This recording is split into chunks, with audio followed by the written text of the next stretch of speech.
라는 게 들어 있습니다. 아름답다라는 말은 어떤 생각을 담고 있는지 이 책에서 이렇게 설명을 합니다.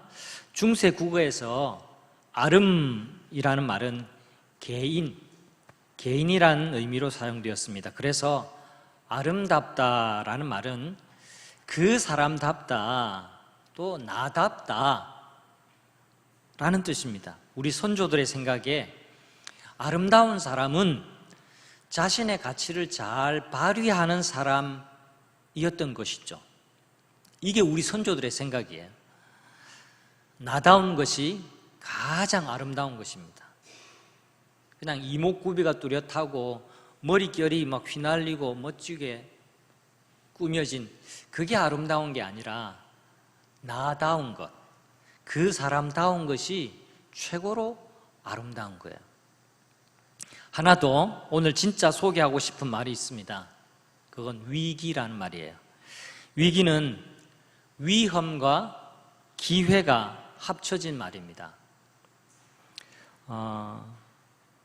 한번 띄워주시죠. 네.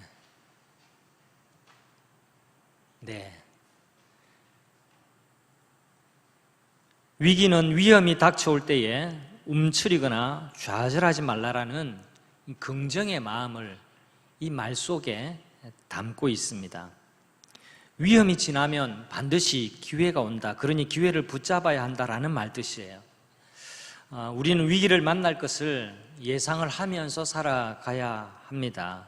언제나 위기는 다가오게 마련이죠. 어쩌면 위기는 운명과도 같습니다.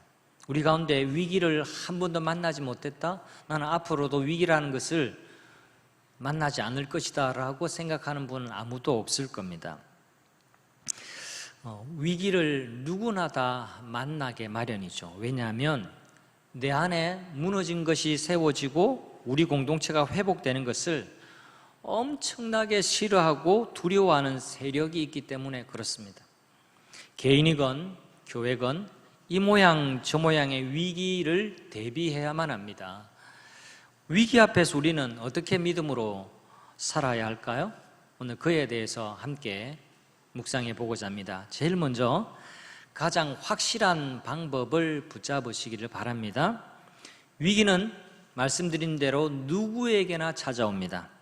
사람 가리지 않고 찾아옵니다. 잘난 사람이든 못난 사람이든 키 큰 사람이든 작은 사람이든 부자든 가난한 사람이든 건강한 사람이든 또 건강이 약한 사람이든 누구에게나 위기는 찾아오게 됩니다. 왜 그럴까요? 왜 사람 가리지 않고 이 위기는 찾아오게 될까요? 이 세상이 영적인 전쟁터이기 때문에 그렇습니다. 우리가 선한 일을 하면 사단이 우리를 더 공격하게 되어 있어요. 주의 일에 열심을 품으면 더 시험 드는 일들이 많아집니다. 우리가 믿음으로 살려고 하면 그때부터 사단은 가만히 있지를 않습니다. 우리가 영적으로 살았기 때문에 영적으로 산 사람에게 불화살을 쏘게 돼 있거든요. 여러분, 전쟁할 때 죽은 시체에게 화살을 쏘지 않는 법입니다.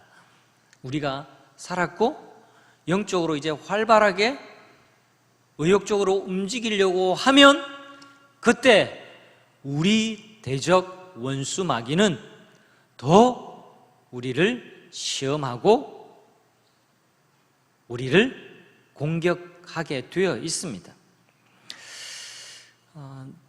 느헤미야의 지도력 하에 이대로 순적하게 성벽이 완성되면 얼마나 좋을까요? 하지만 악한 세력은 그렇게 가만히 두지를 않습니다.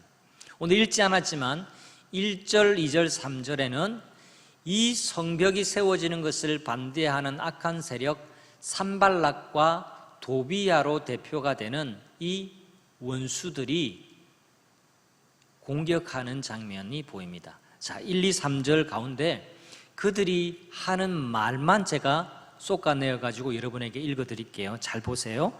원수 도비야, 산발랏이 한 말입니다. 잘 들어보세요. 이 비천한 유대인들이 지금 무엇을 하는 거냐? 이렇게 말하고 있습니다. 하룻밤 사이에 모든 것을 정상으로 되돌릴 수 있다고 생각하는 건가? 들으라고 이렇게 말하고 있는 겁니다. 생각만 한다고 건축 자재가 어디서 뚝 떨어진다고 하더냐? 옆에서 비아냥대는 겁니다. 뿐만 아닙니다. 옆에 도비아라는 인간도 합세를 해서 이렇게 말합니다. 그러게 말이요, 도대체 무엇을 쌓는다는 거지? 이렇게 말해요. 여우 한 마리만 올라가도 무게를 견디지 못하고 이 성벽이 산산이 무너져 버릴 텐데 왜 이리 헛수고 하는지 모르겠다고 그렇게 조롱하고 있는 겁니다. 그러면 산발랏이 누구냐? 사마리아 지역의 실력자, 또 그 사마리아 지역을 통치하던 총독이었습니다. 이 말을 할 때 군대를 동원해서 세를 과시하면서 이 말을 했어요. 왜 산발랏이 그러면 이토록 방해를 하는 걸까요? 이권 때문에 그렇습니다. 성벽이 무너졌다는 것은요, 자치권을 상실했다는 것을 의미합니다. 힘이 약하니까 자급자족이 안 될 수밖에 없습니다. 그래서 산발랏 같은 인간들이 예루살렘의 상권을 장악하고 마음껏 주무르고 있었어요. 그런데 성벽이 세워진다? 무너졌던 성벽이 세워진다라는 것은 예루살렘이 자치권이 확립이 되고 안정이 찾아오게 된다라는 말입니다. 그래서 산발랏과 도비아가 극렬하게 반대를 하고 회방을 놓습니다. 백성들에게 1, 2, 3절에 살펴본 것처럼 부정적인 생각을 그 마음에 불어넣으려고 발악을 하고 있습니다. 자꾸 비웃고 조롱하고 있습니다. 비아냥대고 비꼬고 있어요. 이런 비아냥 그림이 왠지 익숙하게 느껴지지 않으십니까? 살다 보면 현실의 암울한 면을 크게 보게 하는 부정적인 소리가 자꾸 우리 귀에 들리고 우리 내면에서 자꾸 들리는 때가 있습니다. 이런 겁니다. 난 힘도 없고 돈도 없고 뒷배를 봐주는 사람 하나도 없는 참 미약한 존재야 라는 소리를 들을 때가 있습니다. 자신도 못 돌보는 주제에 자기 앞가름이나 하라고 핀잔을 듣기도 합니다. 사실 우리 마음 속에서도 이런 소리가 들릴 때가 있습니다. 다른 사람과 비교, 또 비교하고는 늘상 열등감에 눌려서 살지 않습니까? 내가 최선을 다해서 이룬 일인데도 가벼운 여우 한 마리라도 올라타면 무너지지 않을까 하고 노심초사하면서 걱정하고 계시진 않습니까? 어떤 사람은요, 부모가 없이 자란 것에 주눅이 들고, 어떤 사람은 가난하게 자랐고 지금도 가난한 것 때문에 다른 사람과 비교하면서 열등감을 느낍니다. 또 어떤 사람은 장애를 가진 것이 패배감으로 작용할 때가 있어요. 제가 우연히 아가텔 영상을 보게 되었습니다. 그것도 어제 보았습니다. 아가텔이 뭐냐니까 미국판 장기자랑 오디션 프로그램이라 생각을 하시면 됩니다. 우리나라에도 요즘 이런 프로그램이 TV에 자주 하죠. 노래만 하는 게 아니라 마술도 하고 자기 태권도도 하고 막 다양하게 합니다. 아무튼 탤런트 재능을 가진 사람들이 그것을 오디션을 보고 점수를 따고 박수를 받고 이렇게 결승에 계속 올라가는 그런 프로그램입니다. 여기 나온 한 사람을 여러분에게 소개할까 합니다. 제인이라는 30살의 여성인데요. 이분이 나와서 노래를 했습니다. 그런데 노래를 그렇게 잘하는 것 같진 않아요. 평범한 목소리고 모습도 그냥 아주 평범했습니다. 그런데 놀랍게도 이분이요, 골든 부즈를 받았어요. 이 골든 부즈가 뭐냐니까 심사위원 4명이 주르륵 있으면 yes, no, yes, yes 이라 하면 4대1 해서 이렇게 또 좀 올라가고 이렇게 하는 건데, 골든 부즈는 묻지도 따지지도 말고 만장일치로 통과, 결승행, 이게 골든 부즈예요. 그런데 별로 이쁘지도 않고 노래도 그닥 잘하지 아는 여성인데 어떻게 해서 골든 부즈를 받게 되었느냐? 들어보십시오. 이 여성이 부른 노래 제목이 It's Okay 였습니다. 괜찮아라는 노래 제목인데요, 이 노래도 많이 알려진 노래는 아니에요. 제가 모르는 노래니까. 근데 이분이 노래를 부르려고 나와서 심사위원들과, 마치 제가 이분이에요. 노래 부르려고 나온 사람이 심사위원들 앞에서 자기 소개하고 인터뷰를 하는데, 그녀가 이렇게 이야기를 했습니다. 자기가 병이 있는데, 자기가 병을 발견했을 때는 폐에까지 암이 전이되었고 척수와 간에까지 암이 퍼져 있는 때에 자기 병을 발견했다라고 이야기했습니다. 그녀는 이렇게 말했습니다. 잘 들어보세요. 뭐라고 말했냐니까, 그것도 굉장히 밝고 맑게, 저는 생존한 확률이 2%입니다. 하지만 2%가 0%는 아니잖아요. 인생이 쉬워질 때까지 기다릴 수는 없어요. 내가 먼저 행복해지기를 결심해야 해요. It's okay. 그렇게 말했어요. 얼마나 아름다운 여성인지 몰라요. 암과 투병하고 있기 때문에 그냥 머리털이 많이 빠져가지고 저보다도 머리가 더 짧았습니다. 얼굴도 초췌했지만 얼마나 아름다웠는지 모릅니다. 아름답다의 말이 담고 있는 생각이 뭐라고요? 그 사람다운 거예요. 그 사람다움을 뽐내니까 노래를 탁월하게 잘하지 못해도, 이쁘게 치장하고 나오지 않아도 진짜 아름다운 여성이었습니다. 사랑하는 성도 여러분, 부정적인 생각에 끌려다니지 마시기를 바랍니다. 거부하십시오. 거절하세요. 떨쳐버리십시오. 그럴 수 있습니다. 아니, 그래야만 합니다. 2%가 0%는 아니잖아요. 지금 여러분의 형편이 끝은 아니잖아요.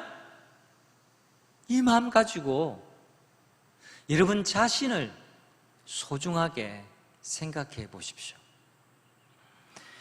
느헤미야가 이 위기를 어떻게 대처하고 있는지를 잘 살펴보십시오.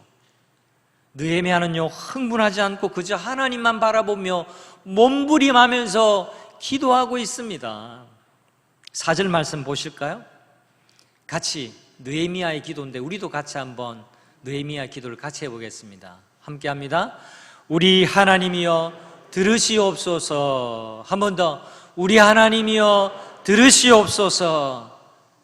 다른 것 다 하지 않고 제일 확실한 방법, 하나님의 손을 붙잡습니다. 우리 하나님이여 들어주시옵소서 하고 하나님께 자기의 마음을 쏟아놓고 있습니다. 성도 여러분, 위기, 사단의 방해에 대처하는 가장 확실한 방법을 붙잡으시기를 바랍니다. 그것은 기도입니다. 기도. 성경 느헤미야서는요, 기도의 책이라고 할 수 있습니다. 총 13장으로 되어 있는데 무려 느헤미야가 기도하는 장면이 12번이나 등장하고 있습니다.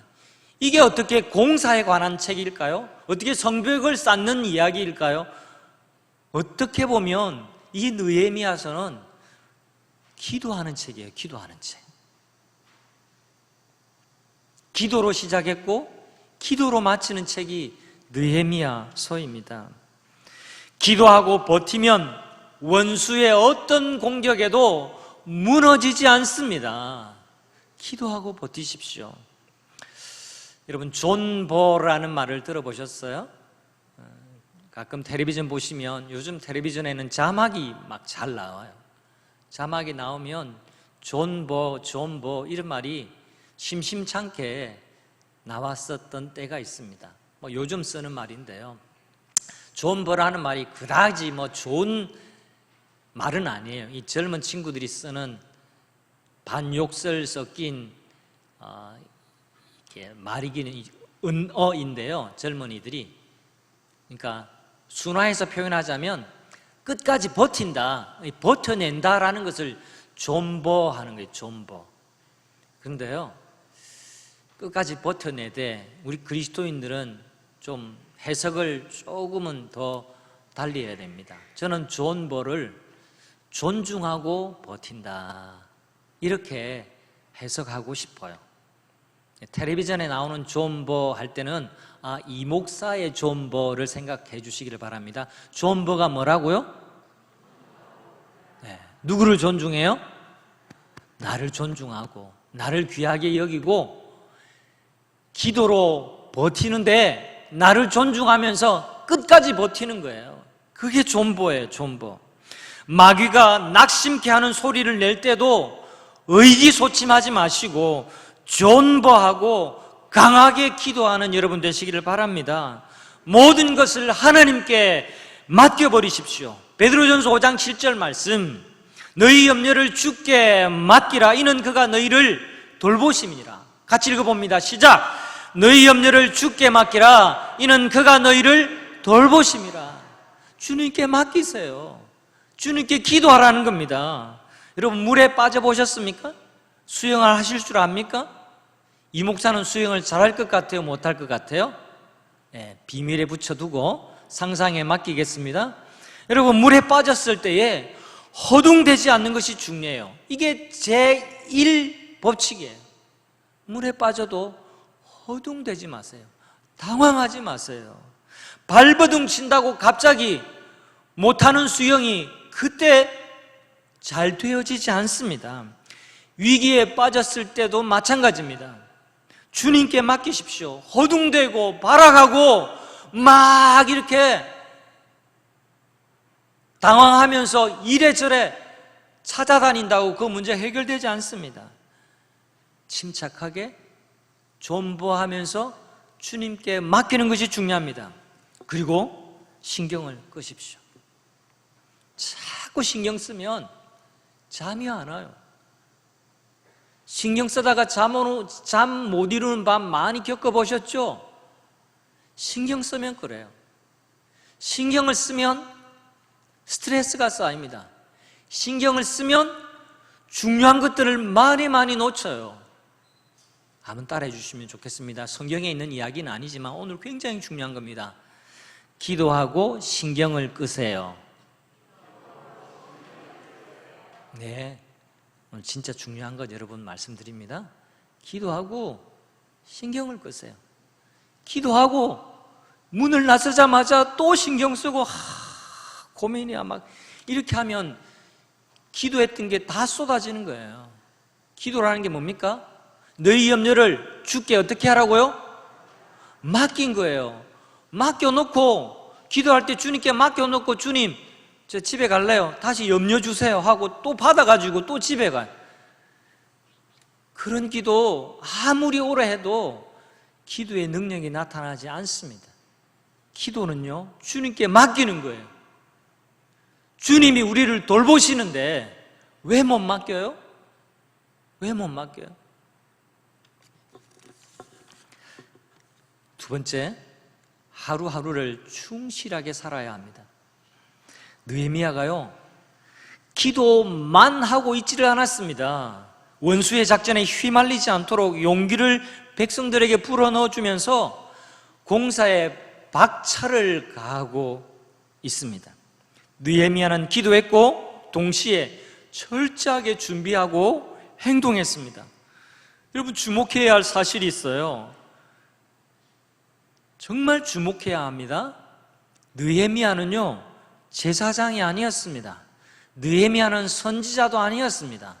느헤미야는 저와 같은 목사가 아니었습니다. 말씀을 전하는 설교자가 아니었습니다. 여러분과 똑같이 일반 직종에 일하는 사람이었습니다. 평민이었습니다. 일반 백성이었습니다. 그래서 우리 모두가 배울 것이 더 많아요. 느헤미야는 성벽을 세우는 공사를 쉬지 않고 있습니다.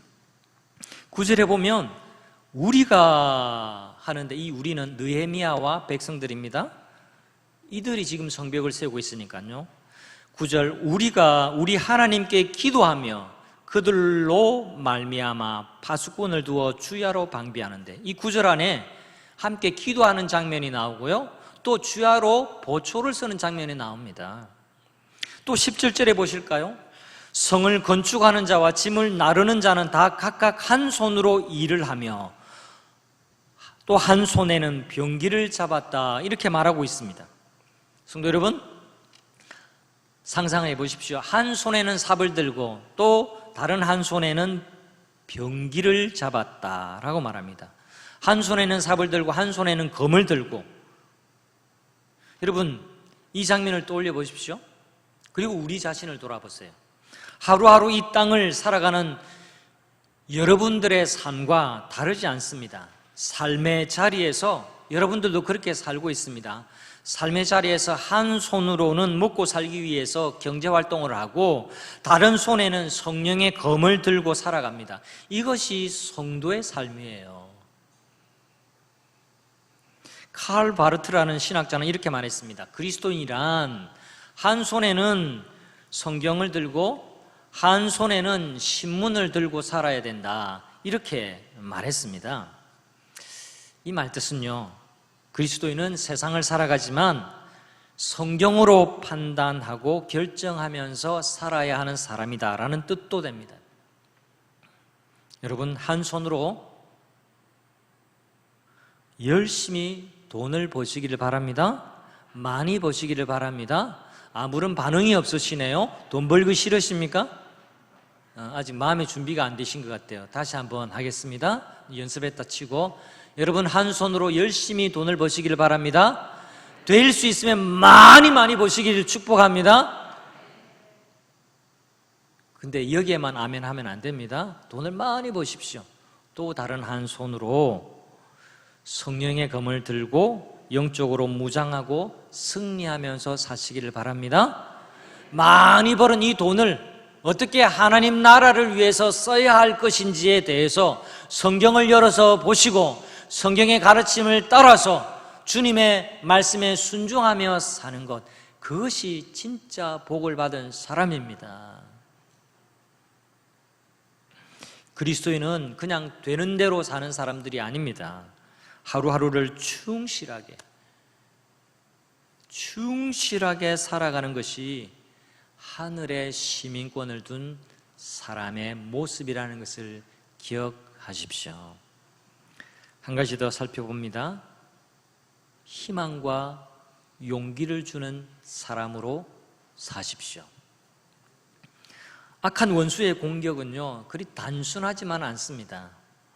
상대의 길을 꺾으려는 공격이 먹히지를 않자 산발랏은 내부를 흔드는 고도의 심리전을 펼칩니다. 8절을 보면 다 함께 꾀하기를, 여기 다 함께는 산발랏과 도비아와 아라비아 사람들과 또 그 다음에 암몬 사람들, 그 주변에 이 원수들이 연합작전을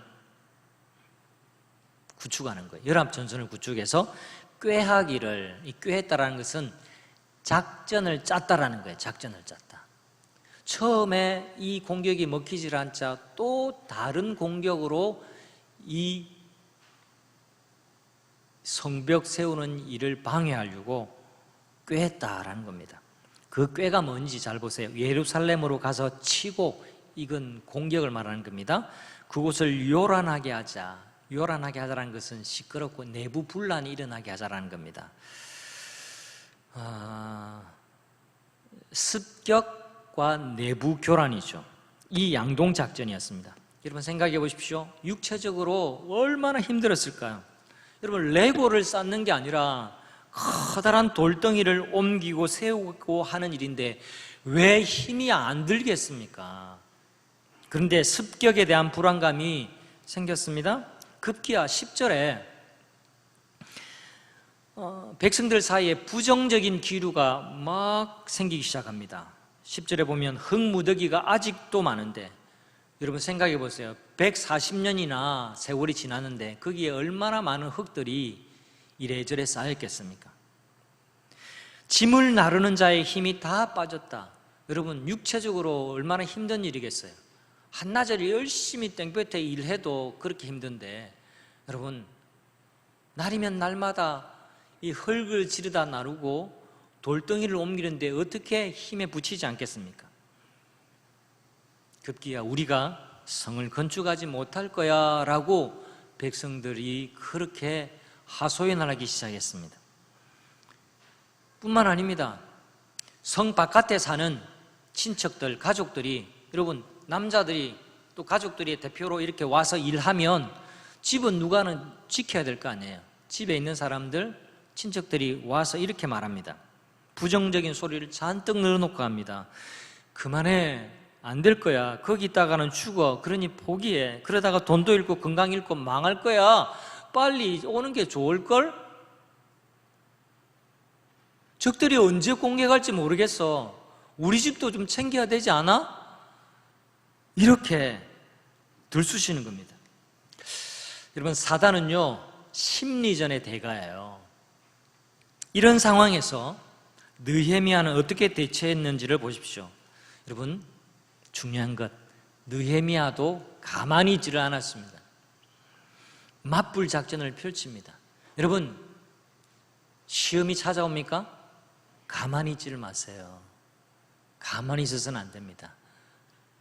말씀드린 대로 성령의 검을 빼들고 맞서야죠. 우리도 맞불 작전을 펼쳐야 됩니다. 느헤미야가 어떤 맞불 작전을 펼치냐니까 백성들에게 용기와 희망을 풀어 넣습니다. 마음이 주눅들지 않도록. 여러분, 마음이 제일 중요하거든요. 우선 주눅이 들어서 쫄고 있는 마음을, 백성들의 마음을 강하게 만들어줍니다. 여러분, 2018년도 러시아 월드컵을 기억하십니까? 어제부터 올림픽이 시작되었습니다만 2년마다 큰 대회가 열리죠.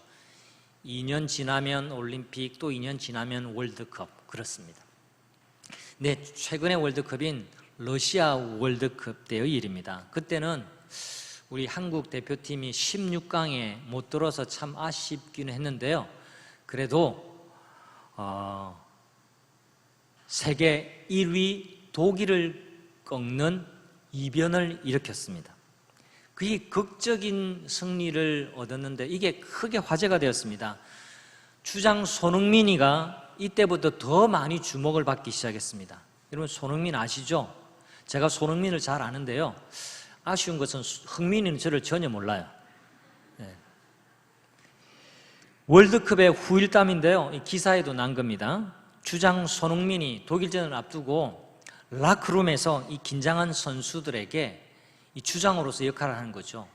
선수들을 막 독려했습니다. 그럴 수 있는 게 손흥민이가 독일에서 뛰어봤거든요. 그래서 선수들을 독려했는데 뭐라고 독려했냐 하면 후일담에 이렇게 남아 있습니다. 봐, 우리보다 독일이 지금 더 긴장했어. 쫄지 마. 충분히 이길 수 있다고. 쫄지 마. 이 말이 선수들 모두에게 자신감을 되살아나게 했습니다. 그리고는 최강 독일을 이겼습니다. 제가 말씀 준비하면서 어제 일부러 찾아 또 봤어요. 제가 그거 몇 번이나 봤는지 모릅니다. 여러분, 마음이 작아지면 행동도 작아지는 법이에요. 느헤미야는 잘 보이는 곳에다가 무장한 보초병을 세웠습니다. 적들에게 시위를 하는 거죠. 우리 아무 문제 없다. 건들리면 건드려봐. 이렇게 적들에게 건재함을 보여줍니다. 동시에 무장한 병사를 세우니까요, 일하는 사람도, 일꾼들도 안정감과 자신감을 가지고 일을 하게 됩니다. 더불어서 느헤미야는 동시에 하나님의 언어로 사람들을 일으켜 세우는 일을 합니다. 연설을 하는데요. 느헤미야가 설교자가 아니기 때문에 설교라고 할 수는 없죠. 근데 보시면 백성들 앞에서 연설을 합니다. 두 번째 연설이에요. 첫 번째 연설은 2장 17절에 보면 그때 지도자들에게 우리 함께 이 부끄러운 수치스러운 여기에서 좀 일어나서 성벽을 세우자라고 그렇게 동의를 해서 지도자들의 동의를 얻어냅니다. 근데 이 위기 때에 백성들 앞에서 연설을 하게 되는데 그것이 오늘 14절 말씀입니다. 우리 다 함께 한번 보겠습니다. 여러분 보시면 느헤미야가 직접적으로 말하고 있는 빨간 부분을 한번 보십시오. 제가 읽어드리겠습니다. 아니요, 같이 읽겠습니다. 시작. 너희는 그들을 두려워하지 말고 지극히 크시고 두려우신 주를 기억하고 너희 형제와 자녀와 아내와 집을 위하여 싸우라. 손흥민식으로 말하면 쫄지 마, 쫄지 마. 여러분, 이렇게 하나님의 언어로 백성들을 격려했습니다. 두려움을 보지 말고, 원수의 공격을 보지 말고 하나님을 보라고 말했습니다. 성도 여러분, 절망적인 환경 속에 있습니까? 내가 지금 위기에 둘러싸여 있다라고 생각되십니까? 하나님을 바라보시기를 바랍니다. 주변의 사람들에게 희망과 용기를 전하는 사람이 되시기를 바랍니다. 하나님이 그것을 여러분에게 원하고 계시는 거예요. 그냥 교회당에 왔다가 그냥 위로 한 사발 받아 마시고 가는 게 하나님이 뜻하시는 게 아니라 여러분이 사는 곳에 가서 용기와 희망을 주는 사람, 복음을 전하는 사람, 그렇게 살기를 원하시는 겁니다. 그것이 우리에게 주신 지상 사명이에요. 느헤미야는요, 희망과 용기를 전하고 있습니다. 복음을 전하고 있습니다. 20절 보세요. 격려하고 있습니다. 20절 볼까요? 너희는 어디 있어든지 나팔 소리를 듣거든 그리로 모여서 우리에게로 나오라. 자, 보세요. 우리 하나님이 우리를 위하여 싸우시리라. 따라 하실까요? 우리 하나님이 우리를 위하여 싸우시리라. 믿으십니까? 믿으시기를 바랍니다. 성경에 있는 이야기로만 믿지 마시고 여러분의 이야기로 믿으시기를 바랍니다. 우리 하나님이 우리를 위하여 싸우시리라. 나의 하나님이 나를 위해서 이 한 주간 일하시리라, 싸우시리라. 내가 직면하고 있는 이 위기를 나 혼자 두지 아니하시고 나와 함께 싸우시리라. 나와 함께 이 길을 걸어가시리라. 나 혼자 내버려 두지 아니하시리라. 나와 함께 동행하시리라. 우리가 이것을 믿어야 하는 겁니다.